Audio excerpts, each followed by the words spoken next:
በስመ አብ ወወልድ ወመንፈስ ቅዱስ አሐዱ አምላክ አሜን። የተወዳችሁ በክርስቶስ በሰማያዊ ስፍራ በመንፈሳዊ በረከት የተባረካችሁ ብዙ ደግነት ፍቅርና ምሕረት የበዛለት አምላክ አባት ያላችሁ ከሰማያት የወረደ ከድንግል የተወለደ መስቀል ላይ ራቁቱን በተሰቀለ ጊዜ ዕዳ በደላችንን ሲከፍል የተከፈለለት የዳነ ሕዝብ ያደረጋችሁ ቅዱሳን ቤተሰቦች ሁላችሁ እንደምንቆያችሁ ሁሉን የሚችል አምላክና ጌታ መሬታችን ኢየሱስ ክርስቶስ ከሰማያዊ አባቱ ከአብና ሕያው ከሚሆን ከመንፈስ ቅዱስ ጋር በአንድነቱ በሶስትነቱ የተወደደ የተመሰገነ ይሁን።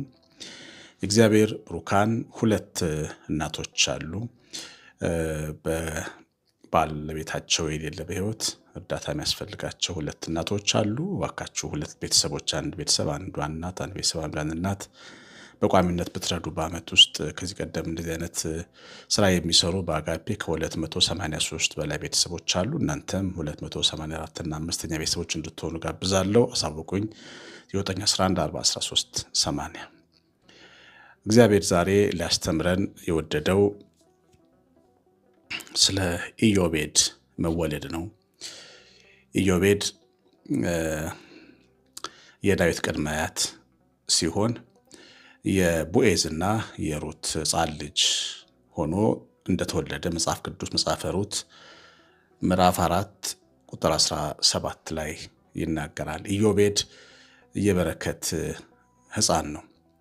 ኢዮቤድ ብርቅ ሕፃን ነው። ኢዮቤድ ለቤቱ ናፍቆት ደስታ የሆነ አያቱን ኑኃሚንን እናቱን ሩትን ያስደሰተ እግዚአብሔር አየኝ ተመለከተኝ እንዲሉ ያደረጋቸው በእውነትም የእግዚአብሔርን ምሕረትና በጎነት የሚመሰክር ሕፃን ነው ኢዮቤድ። ኢዮቤድን የመሰለ የሚያምር ልጅ ለመውለድ ግን ቤተሰቦቹ የሕይወትን ሰልፍ አልፈዋል። ቤተሰቦቹ እናቱ ሩት እንዲሁ ደግሞ አማቷ ኑኃሚን በዚህ መንገድ አልፈው ሲመጡ ማንም እዚህ ይደርሳሉ ብሎ ያሰበ የለም። ማንም ኢዮቤድን አቅፈው ይስማሉ ብሎም ያሰባቸው የገመታቸው የሉ። ሁሉም እንደምታውቁት ድሆች ነበሩ። በሞዓብ ሀገር በስደት ምክንያት ወደ ጆርዳን ወይም ደግሞ ሞዓብ ሀገር የፈለሱ ስደተኛ እስራኤላውያን የቤተልሔም ሰዎች ነበሩ።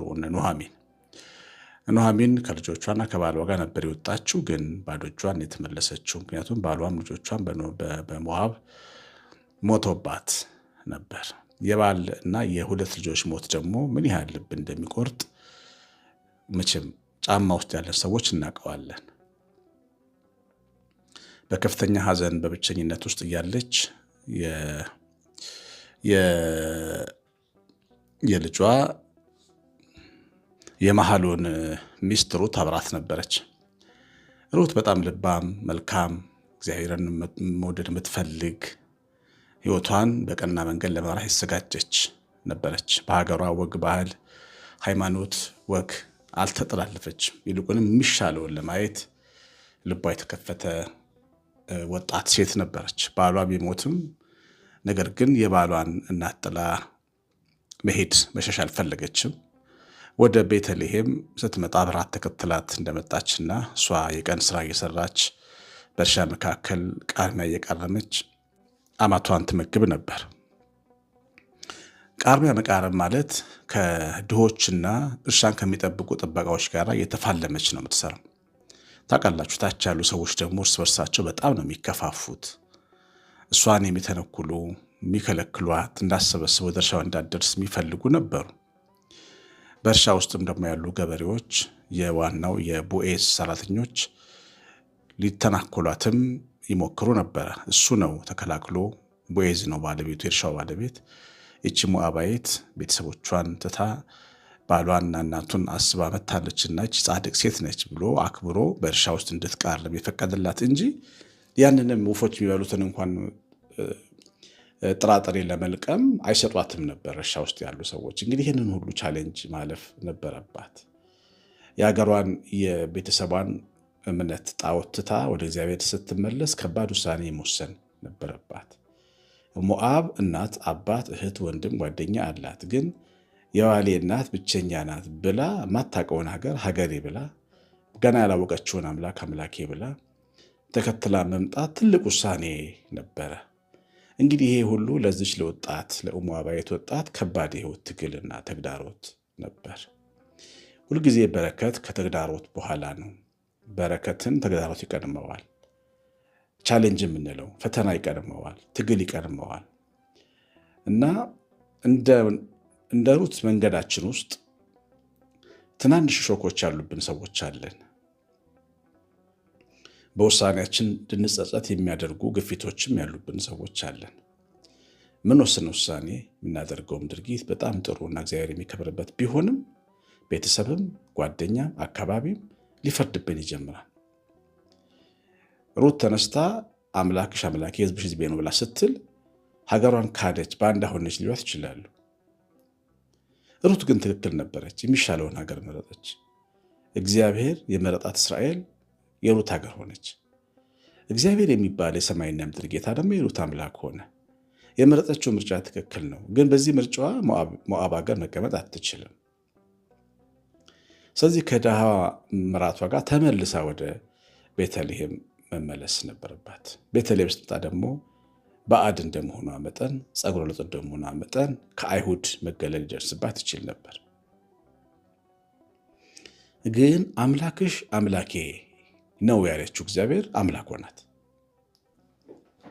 እግዚአብሔር አምላክ የሚሆን አምላክ ነው።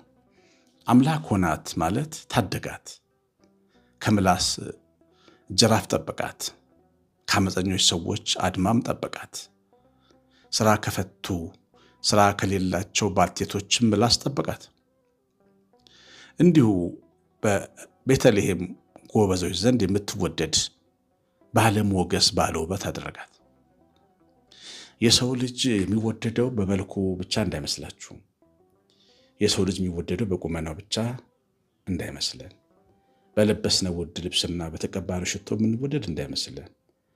መወደድ ከሰማይ ነው። ሰማይ ሲወደድ ነው ሰው የሚወደድ።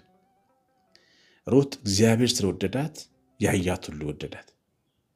ሳራ ያያት ሁሉ ለንጉሥ እንደሚመኛት ሩትም ቃርሚያ እየቃረመች የድሃ ስራ ብትሰራም ሀብታሞቹ ገበሬዎች ዓይናቸውን ይጥሉባት ነበር። በዚህ ልክ ዓይን የምትገባ የምትወደድ ባለሞገስ ሴት እንድትሆን እግዚአብሔር አደረጋት። ከእግዚአብሔር ጋር የሚሰሩ ያተርፋሉ።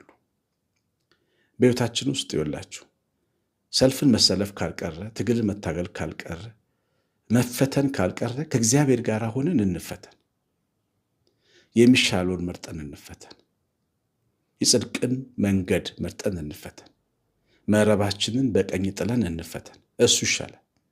መፈተን ካልቀረ በገዛ ምኞታችን ተፈተነን ከምንጎዳ እግዚአብሔርን ተከትለን መፈተን ይሻላል። ሩት ተነስታ ወደ ቤተልሔም ስትመጣ ሞገስ ሆኖ ተቀበላት እግዚአብሔር። አምላኬ ነው ያለችው እሱ አባትና እረኛ ሆናት። ጸጋን ብርሃንን አለበሳት። በእርግጥም ባሏን ተክቶ የሚያገባ ቦዔዝ የሚባል ሰው እንዲወዳት አረጋት። ያንን እርሻ ትቃርምበት የነበረውን እርሻ ወራሽ አረጋት። እግዚአብሔር ድንቅ አምላክ። ሩት ቆይታ በሕይወት ትግል ውስጥ አማቷን በማገልገሏ ይሄ ፍቅርን ያስተምራል። ፍቅር ነበራት። የባሏን እናት ቀን ጣላት ብላ አልጣለቻት። አንዳንድ ሴቶች ባሎቻቸው እንዲፈቱም እናቶቻቸውን ሄደው ይጠይቃሉ። እህቶቻቸው ጋር ቤተሰብ የሆኑ አሉ። አንዳንድ ሴቶች ደግሞ ባሎቻቸውን ሲፈቱልም አድርገው ቤተሰቡን ሁሉን ጠላት የሚያደርጉ ደግሞ አሉ። ሩት እንደዚህ አልነበረች። መሐሎም ቢሞትም እናቱን ግን እናት አደረገች። በዚህም ፍቅርን ተረጎመች። የእግዚአብሔር ቃል ፍቅርን ተከታተሉ ይላል። አብስቶ የሚበልጠውን ጸጋ ፈልጉ፣ እሱም ፍቅር ነው ይላል። ፍቅርን በሕይወቷ ተለማምዳ አሳየች። እንደገና ሩት እምነትን ተለማመደች። አምላክሽ አምላኬ ነው አለች። እግዚአብሔርን አምላክ እንዲሆናት ራሷን በራሷ ክርስትና ነሳች። ራሷን በራሷ እግዚአብሔር ልጆች አምላክ እንዲሆናት ፈቀደች። በዚህም እምነት የሚባለውን ትልቅ ጸጋ ተቀበለች። የእግዚአብሔር ቃል እምነት፣ ተስፋ፣ ፍቅር እነዚህ ጸንተው ይኖራሉ። እምነት፣ ፍቅር ነበራት። ደግሞ ተስፋ ነበራት። እከተልሻለሁ፣ እመግብሻለሁ፣ እየቃረምኩኝ የድሃም ስራ ቢሆን እየሰራው ብላ የምራቷ ምርቃት ፈልጋለች። ምርቃቷ ደግሞ የተስፋ ሕይወት እንዲያመጣላት አምናለች። የመሐሎን ሚስት የተሻለ ኑሮ እንደሚጠብቃት ተመልክታለች። የመሐሎን ሚስት ሩት ማየት የሚገባትን ነገር በጣም አይታለች። ማየት የሚገባትን ነገር በባዕድ ሀገር መቀመጡ አልከለከላት። አረብ ሀገር ስላላችሁ ሰው ማትሆኑ እንዳይመስላችሁ። አውሮፓ ስላላችሁ፣ አውስትራሊያ ስላላችሁ፣ ከሀገር ስለራቃችሁ ሰው የምትሆኑ የማይመስላችሁ ሰዎች ተጠንቀቁ። ሰው ህልሙ፣ መንፈሳዊ ራእዩ የትም ሀገር፣ በየትኛውም ዘመን፣ በየትኛውም ሎኬሽን፣ በየትኛውም ጂኦግራፊ አይገደም። ከሞዓብ ወደ ቤተልሔም መታ፣ ህልሟ ግን አልጨለመም። ትልቅ ሆናለሁ ብላ ታምን ነበር። እግዚአብሔር ሀብታሙን ቦዔዝ እንድታገባ አደረጋት። ህዝብሽ ህዝቤ ነው እንዳለች እንደ እምነቷ ተስፋ ሰጣት። የእስራኤል ህዝብ አባት የሆነውን ቦዔዝን አገባችና ህዝብ ሆነች። የቅዱስ ዳዊትን አያት ኢዮቤድን ወለደች። ኢዮቤድ ለሩት የበረከትና የእምነት የተስፋዋ የፍቅሯ ምልክት ነው። ኢዮቤድ በእያንዳንዱ ቤት የእግዚአብሔር ስጦታ ምልክት ነው። እግዚአብሔር ፊት በፍቅር ተመላለሱ።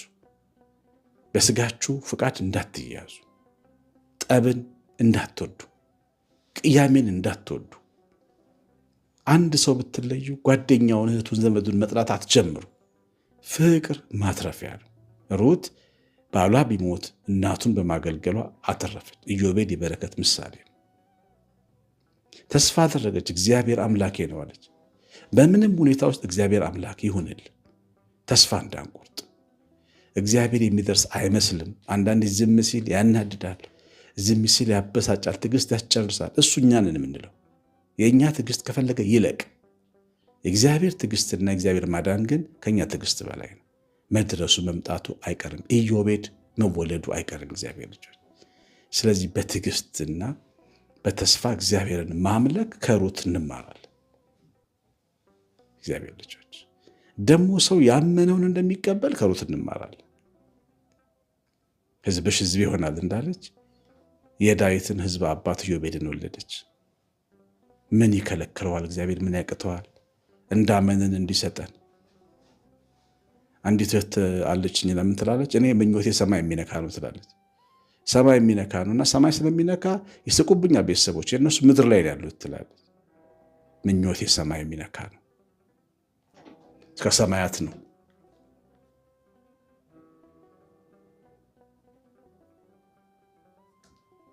እግዚአብሔር ልጆች በከፍታ የተቀመጠን እምነት በዛው ከፍታ ልክ የሚከፍል እግዚአብሔር ባልታሰበ መንገድ ሩትን የክርስቶስ እናት እንድትሆን የተስፋው ዘር አባት በስጋ አባት የሆነ የዳዊት ቅድመ አያት እንድትወልድ አደረጋት። እግዚአብሔር ታማኝ አምላክ እና ኢዮቤድ የህይወት ሰልፍ ውስጥ ሁሉ ካለፍን በኋላ የሚመጣ በረከት ነው። በህይወት ሰልፋችን ውስጥ ሆነን ሰልፉ አይደለም ኑሯችን፣ ሰልፉ አይደለም የዘራችን ፍሬ፣ የሰልፉ ውጤት ነው። ያ የሰልፍ ውጤት በብቃት ፈተናቻችን መመለስ ስንችል የሚመጣ ነው።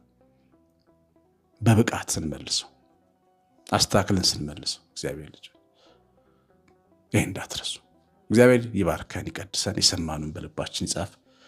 መንፈስ ቅዱስ አእምሯችንን ያብራ።